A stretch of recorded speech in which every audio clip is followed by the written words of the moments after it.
Mga yo, so karon din kay mga ligo tawag, dagat kay magpalagom na sa tawa.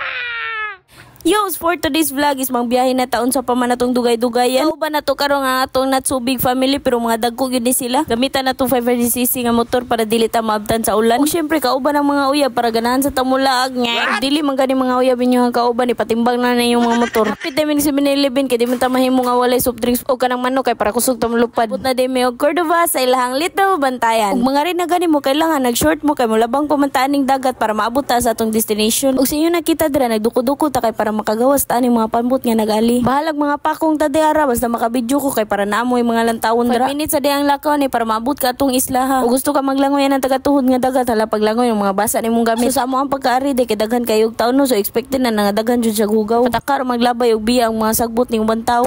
Charot nga saba. Ito pwede ra kayo ka magsakayan nilang bangka-bangka if dili ka ganahan mabasa o ganahan ka madali. For only 15 pesos per head makasakay na kanilang bangka-bangka. Ug sa inyo nakita linaw kayo ang dagat nindot kayo mag-chill-chill unsa pa man yung gihuwat dra musik tanga dra panggawas mo. May nagdaghan ta mga pahak ang bulsa ani. Okay, so here we are. Naabot na ta. Okay, so mga naog na mga princess nga na kayo og bangka. Ug syempre upat ra kabuk na nakay dra sa bangka kay para makasave ta makadala sa mga gamit nato di mga basa. 100 pesos ra bin atong dalawa na layo pa kayo ang sweldo nagiahak na. Yung nakita dra nangita mi og right spatan ko nang nawong nimo charot lang. So first na mo nakita nga spot is gusto na mo kanang kami lang kanang gamay ra nga lugar. Kuya lag yun sa naman ni mga nakate. Ginawa ko mapatay jud ka na ni Goy. Ambot na lang gyud aning batani kay kaligo naman jud kay ni sis tanan. So naabot na may aning spot na mo ang nakitaan kani kay gamay ra kayo ni siya nga lugar kay kami raman po sobraan na sad kay ni kagamay nga spot amo ang nakitaan pero wasad ka abot sa tuhod ang tubig diri kay manukan na ta kay gipangkapoy nagdalas mga gamit purting gamay ani ang nakitaan ang mga spot pero tanaw ang tubig purtis ang gamay makaligo mo magkabulan lang gyud mi ani.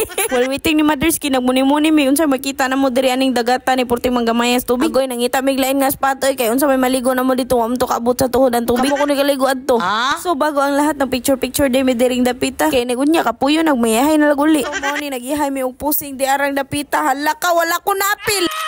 Hala ka wala gyud ko napil hala kadaghan na niyo gipusing hala ka ganahan mo gyud kini magmodel-model ning bana sa kong ati. So mo ni mag-take two ta kay wala ko napil sa wa ko ilabo sa inyong pamilya. Hala ka pagkalagua man aning color sa dagat ani pagkakuha sa kong kamera dire. Dire asugdan na nato ang pusing-pusing kay napil ako nakita na ko char. Okay, so ready na ba ang lahat? 1 2 3 smile.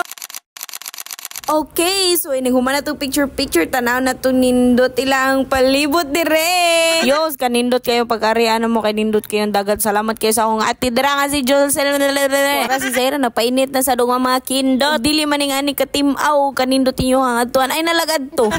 Charot lang. Bitaw nindot kayo tambayan dire kay safety ra kayo ang mga